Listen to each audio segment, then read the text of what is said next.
¿Recuerdas esas caras de la televisión clásica de los años 70, las que parecían destinadas al estrellato solo para desaparecer justo después de su primer gran éxito? Es el tipo de desaparición de Hollywood que te deja rebobinando repeticiones y preguntando, ¿qué les pasó? ¿Fue un giro del destino, el precio de la fama, o solo uno de esos secretos de la industria de los que nadie quiere hablar? Abróchense los cinturones, detectives de la televisión, porque estamos desempolvando los archivos para revelar las verdaderas historias detrás de 10 estrellas que se dispararon a la fama y luego desaparecieron del foco más rápido que un piloto cancelado. ¿Listos para descubrir quiénes están en la lista? Vamos a sumergirnos. Mackenzie Phillips, un día a la vez. Algunas carreras brillan intensamente, se apagan y dejan un rastro de lo que pudo haber sido. Mackenzie Phillips es uno de esos casos que todavía tiene a los fanáticos de la televisión rascándose la cabeza, cuando apareció en escena como Julie Cooper en One Day at a Time, allá por 1975, Mackenzie parecía tenerlo todo: carisma, sentido del humor y ese tipo de energía rebelde que hacía que cada episodio se sintiera un poco impredecible. Interpretó a la hija sarcástica que desafiaba todos los límites, pero también tenía una vulnerabilidad que la hacía más que solo una alborotadora de comedia. La serie en sí era una instantánea de la cambiante vida familiar estadounidense. Una madre divorciada, sus 2 hijas y todos los complicados problemas modernos que venían con eso. Mackenzie no solo estaba interpretando un guión, se estaba convirtiendo en una voz para una generación de adolescentes que se veían a sí mismos en su Julie terca, imperfecta y totalmente identificable. Al público le encantaba. Las audiencias se dispararon. El programa se sentía real, porque ella se sentía real, pero tan rápido como ascendió, el tiempo de Mackenzie en el centro de atención comenzó a desmoronarse. Detrás de las cámaras, luchaba contra demonios personales que se convirtieron en titulares públicos. La prensa la acosaba por cada error, cada lucha. En 1980, en el apogeo de la popularidad del programa, Mackenzie fue despedida abruptamente. No hubo una salida dramática en pantalla. Simplemente desapareció. Una semana, era la rebelde favorita de la televisión en Estados Unidos. La siguiente, su personaje simplemente se había escapado. El programa continuó, y Mackenzie hizo algunos breves regresos, pero la magia se había ido. Los intentos de regreso fracasaron, y Hollywood, siempre en busca de su próxima nueva cara, siguió adelante en silencio.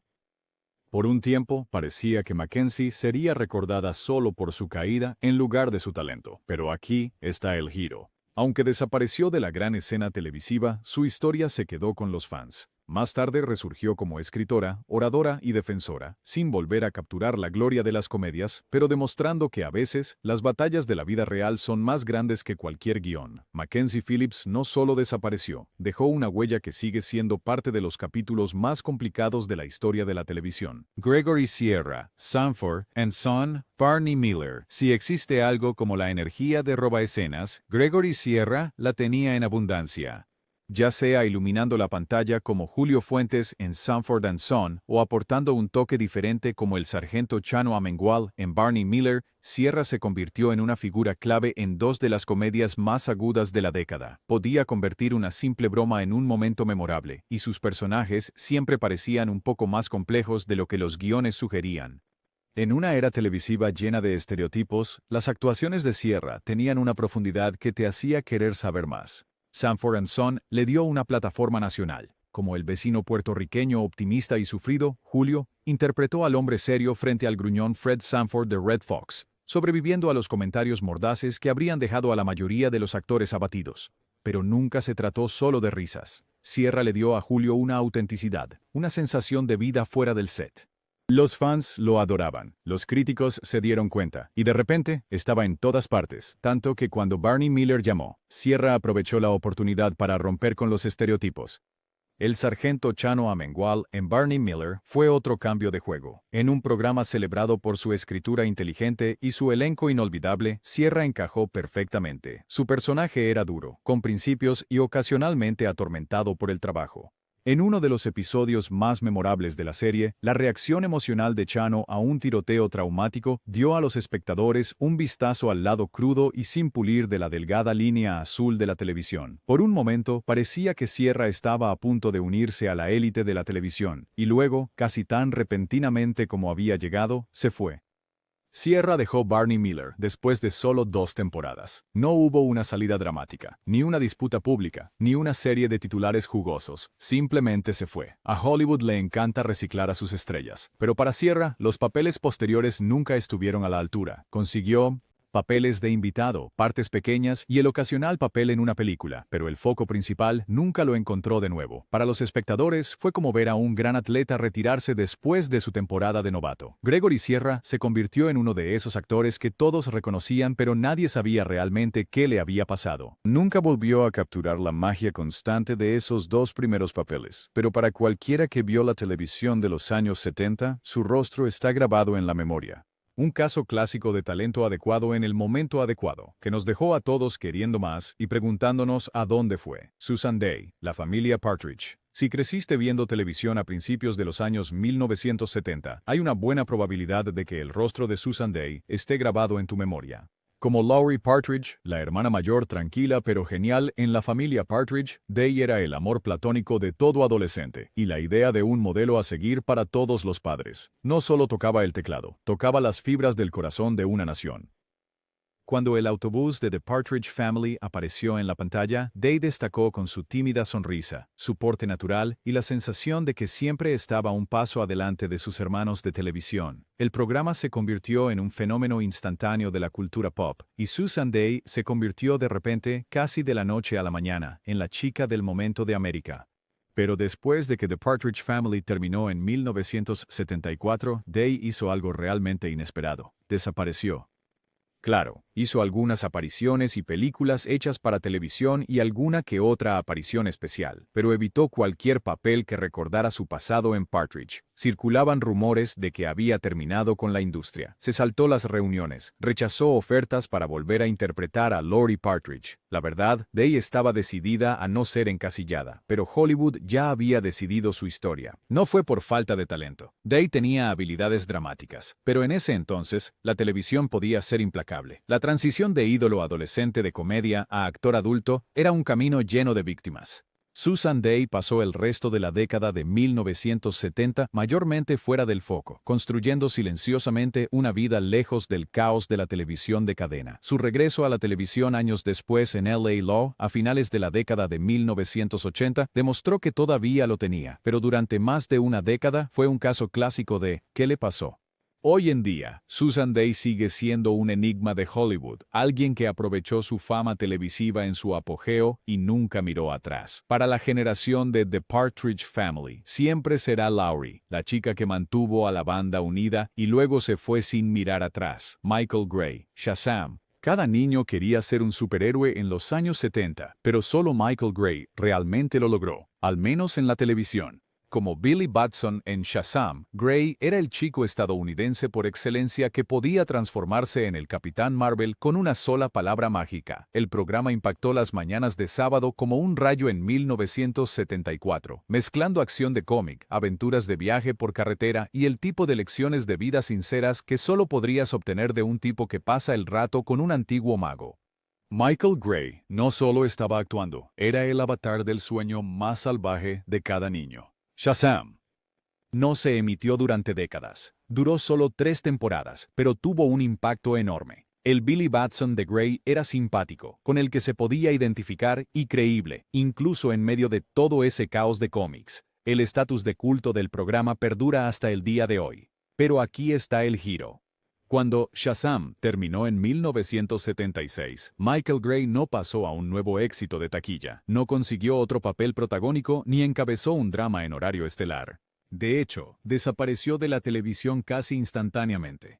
No fue por falta de intentos. Gray hizo audiciones, apareció como invitado e incluso hizo un poco de trabajo de voz. Pero Hollywood es un lugar difícil para los antiguos héroes infantiles, y las puertas simplemente no se abrieron como antes. Su imagen quedó congelada en el tiempo. El eternamente joven Billy Batson, destinado a nunca crecer completamente a los ojos del público. Con el tiempo, Gray aceptó su lugar en la historia de la televisión, apareciendo ocasionalmente en convenciones de cómics o haciendo cameos con guiños en programas modernos de superhéroes, pero para la mayoría de los espectadores, él es para siempre ese tipo de Shazam, el rostro que recuerdas, pero el nombre que siempre tienes que buscar. La historia de Michael Gray es una lección de cómo la fama puede ser tanto un regalo como una jaula. Interpretó al héroe, luego salió silenciosamente por la izquierda del escenario, dejando a los fanáticos preguntándose a dónde fue la palabra mágica. Debra Lee Scott, Welcome back, Cotter. Algunos actores parecen destinados a pasar de éxito en éxito, pero la historia de Debra Lee Scott fue más como un destello fugaz. Ella irrumpió en la escena. Dancing con Velvet Shy. Vista como Rosalie, Hotsy Totsy en Welcome Back, Kotter, un programa que definió lo genial para una nueva generación de fanáticos de la televisión. Con su energía contagiosa, entrega peculiar y carisma innegable, Scott dio vida al mundo de los Sweathogs y el público no podía tener suficiente. Tenía una manera de hacer que incluso las líneas más pequeñas destacaran, robando escenas con un simple levantamiento de ceja o un comentario ingenioso perfectamente sincronizado. Pero casi tan rápido como llegó, el tiempo de Scott en el centro de atención se desvaneció. Después de una temporada y media en Welcome Back, Kotter, su personaje desapareció silenciosamente. No hubo una gran despedida, ni un episodio de despedida, simplemente se fue. Las razones fueron las clásicas de Hollywood: cambios creativos, nuevas direcciones y la despiadada rotación que viene con los elencos de conjunto. Scott intentó mantener el impulso, pasando a papeles en comedias peculiares como Angie y la notoria sátira Mary Hardman, pero ninguno de los programas tuvo la permanencia de Kotter y las ofertas para papeles protagónicos pronto se agotaron. Para la década de 1980, la estrella en ascenso de Deborah Lee Scott casi había desaparecido de la televisión de cadena.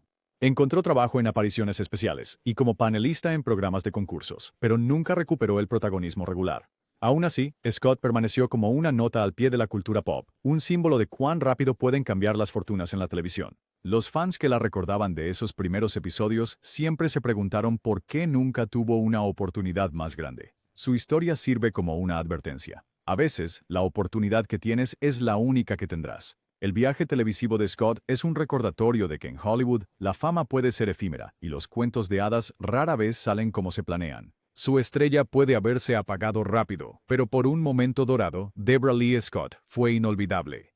Jan Michael Vincent, Los sobrevivientes. Si alguna vez necesitaste pruebas de que ser atractivo y talentoso en Hollywood no siempre es suficiente, solo mira a Jan Michael Vincent. Antes de que pilotara helicópteros en Airwolf durante la década de 1980, se suponía que Vincent sería la próxima gran estrella a principios de los años 70. Su gran oportunidad llegó con The Survivors, en 1970, un drama brillante y melodramático protagonizado por Lana Turner y Ralph Bellamy. Vincent interpretó al hijo de una familia poderosa, con mucha seguridad y enfoque suave, y parecía todo un ídolo de matiné. Los críticos hablaban de su potencial y los fanáticos de la televisión empezaron a prestarle atención. Este tipo estaba hecho para el estrellato, pero aquí está el giro. The Survivors fue cancelado después de solo 15 episodios. Para Vincent fue un golpe devastador, del tipo que descarrila una carrera antes de que realmente comience. Saltó de un proyecto a otro, haciendo el shuffle de Hollywood con papeles pequeños en películas para televisión y programas de corta duración. En una industria obsesionada con la juventud, Vincent era de repente el tipo de ese programa que fracasó. El teléfono sonaba cada vez menos. Su carrera cinematográfica recibió un pequeño impulso, pero no pudo llegar a la cima. La historia de Vincent se complica aún más con el paso de los años. Cuando finalmente encontró otro papel principal en Airwolf, más de una década después, estaba lidiando con luchas personales, agotamiento de la industria y una imagen que Hollywood ya había descartado. Se hizo conocido como lo que pudo haber sido, una advertencia para cualquier actor que piensa que un éxito los llevará adelante. A pesar de destellos de brillantez, su carrera fue una montaña rusa de oportunidades perdidas y titulares de tabloides, sin volver nunca completamente al estrellato en horario estelar. Jan Michael Vincent es un recordatorio de que el tiempo lo es todo en el mundo del espectáculo. Tenía el aspecto, el talento y la fama, pero la cancelación temprana de un programa lo llevó por un camino que lo dejó siempre al borde de un regreso. Durante un tiempo, todos esperaban que fuera la próxima gran estrella. En cambio, se convirtió en un misterio de Hollywood, famoso, olvidado y para siempre vinculado a un programa que nadie recuerda. Kathy Coleman, Tierra de los Perdidos. Cada generación tiene su programa de aventuras, pero para los niños de mediados de los años 1970, nada era más extraño o salvaje que Land of the Lost. Y en el corazón de ese caos prehistórico estaba Kathy Coleman, quien interpretaba a Holly Marshall, una adolescente valiente, inteligente y perpetuamente en peligro, lanzada a una tierra de dinosaurios y extraños pilones impulsados por cristales. Con su energía de ojos abiertos y actitud intrépida, Coleman hizo de Holly una de las heroínas más memorables de la televisión en las mañanas de sábado. Niños de todas partes sintonizaban, no solo por los dinosaurios, sino para ver en qué situación salvaje se metería Holly a continuación. Durante 3 temporadas, Coleman vivió la fantasía y pesadilla de cada niño, luchando contra los Sleestags, haciendo amigos con Chaka y corriendo por su vida al menos. East, una vez por episodio. Land of the Lost era extravagante, creativo y el tipo de programa que mantenía a los niños pegados al televisor. Sin embargo, también fue su único crédito importante como actriz.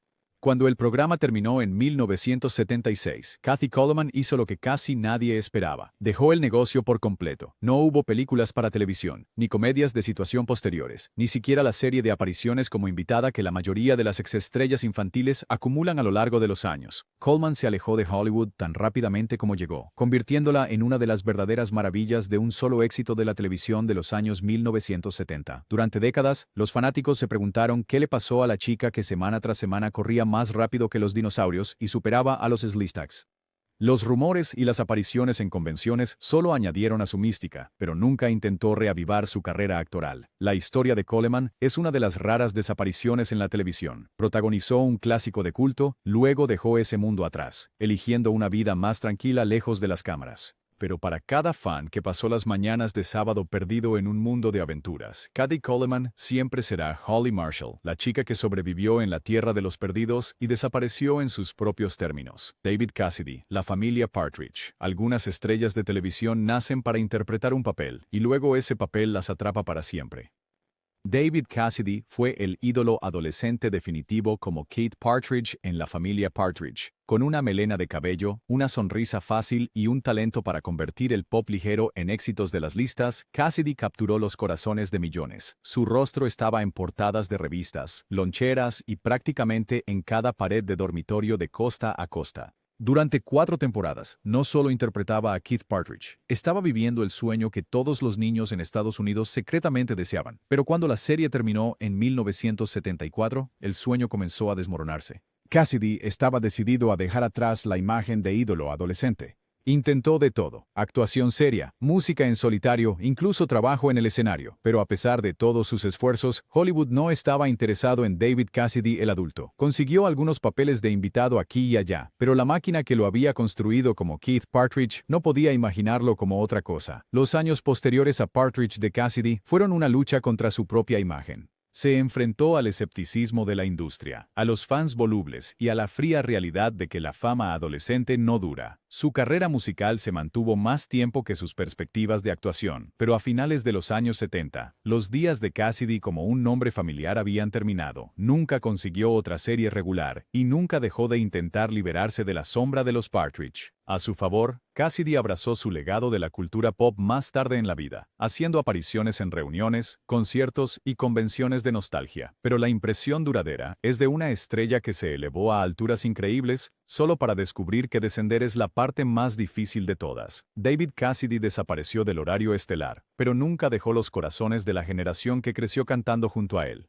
Robbie Rist, The Brady Bunch. Por un breve y brillante momento, Robbie Rist fue el niño del que todos hablaban, aunque tal vez no siempre por las razones que él esperaba. Cuando The Brady Bunch necesitaba un impulso en su última temporada, los productores sacaron el truco definitivo del manual de la televisión: añadir un niño nuevo, lindo y precoz. Entra el primo Oliver, interpretado por Rist, con sus gafas enormes y aún más energía. Se suponía que iba a salvar el programa, pero en cambio, se hizo famoso por algo completamente diferente: el llamado síndrome del primo Oliver, el término de la televisión para un personaje de una serie tardía destinado a traer nueva vida, pero que en cambio señala que el final está cerca. Rist hizo que Oliver fuera memorable, recorriendo la casa de los Brady con frases alegres y una actitud positiva. Durante un puñado de episodios estaba en todas partes: loncheras, revistas, programas de entrevistas. Luego, casi de la noche a la mañana, se acabó. The Brady Bunch terminó, y el momento de Rist en el sol televisivo se desvaneció. A diferencia de otras estrellas infantiles, que al menos tuvieron una segunda oportunidad, la fama de Robbie Rist terminó con su último crédito en Brady. Aunque encontró trabajo constante como actor de voz en animación y comerciales, el mundo que lo vio en horario estelar siguió adelante. No nuevas comedias, no años de ídolo adolescente, no programas de reunión protagonizados por Oliver. El foco se desvaneció, dejando a Rist como una respuesta clásica de trivia. ¿Qué pasó con el primo Oliver? Para los fanáticos de la historia de la televisión, sigue siendo el ejemplo definitivo de un éxito de un solo golpe. Alguien que apareció en la pantalla, se convirtió en un chiste recurrente para una generación de escritores, y luego desapareció tan rápido como llegó. Su legado vive en el lenguaje televisivo, pero para la mayoría de los espectadores, Robbie Rist está congelado en el tiempo, para siempre de pie en la cocina de los Brady. Mesa con una sonrisa, esperando una llamada que realmente nunca llegó. Erin Moran, Happy Days. Durante un periodo de los años 1970 y principios de los 80, Erin Moran fue la hermanita de América. Como Joanie Cunningham en Happy Days, creció ante nuestros ojos, comenzando como la niña en la mesa de la cena y luego convirtiéndose en la estrella adolescente revelación del programa. Al público le encantaba su mezcla de dulzura y chispa, y Happy Days fue un éxito tal que Moran obtuvo su propio spin-off, Joanie Loves Chachi. Parecía que las puertas de Hollywood se abrían de par en par, pero cuando el spin-off fracasó y Happy Days finalmente terminó, la carrera de Moran dio un giro dramático. A diferencia de algunos de sus compañeros de reparto que lograron salir adelante, Moran encontró casi imposible la transición fuera de una de las familias más vistas de la televisión. Los directores de casting la veían como Joanie y poco más. Los papeles se agotaron. Moran intentó con apariciones ocasionales como invitada y alguna aparición en reality shows, pero nunca volvió a encontrar su lugar en el mundo del entretenimiento. El desafío para las estrellas infantiles y adolescentes siempre es el mismo: cómo crecer más allá del personaje que el mundo ama. Para Erin Moran, la sombra de Happy Days resultó imposible de escapar. A lo largo de los años, enfrentó luchas personales y tiempos difíciles, convirtiendo su historia en un ejemplo agridulce de cuán rápido puede desvanecerse la fama. Hollywood puede ser implacable, y a pesar del cariño de millones de fans, la industria simplemente siguió adelante. La historia de Erin Moran es tanto icónica como desgarradora, un recordatorio de que por cada estrella que conquista la televisión, hay muchas más que se desvanecen silenciosamente en el pasado. Para los fans, siempre será Joanie, y su desaparición del panorama televisivo nos deja preguntándonos qué podría haber sido si Hollywood le hubiera dado una segunda oportunidad. Así que ahí lo tienen, 10 estrellas que alcanzaron la fama solo para desaparecer de nuestras pantallas cuando todos esperaban un foco de atención de por vida. Algunos intentaron reinventarse, algunos se desvanecieron por elección, y algunos simplemente se perdieron en el barullo de la historia de la televisión. ¿Quién crees que merecía una segunda oportunidad? ¿Qué estrella desaparecida traerías de vuelta para un episodio más? Deja tus teorías en los comentarios, suscríbete si te encanta descubrir los mejores misterios de la televisión, y sigamos con la conversación, porque en Hollywood, un regreso siempre está a solo un episodio de distancia.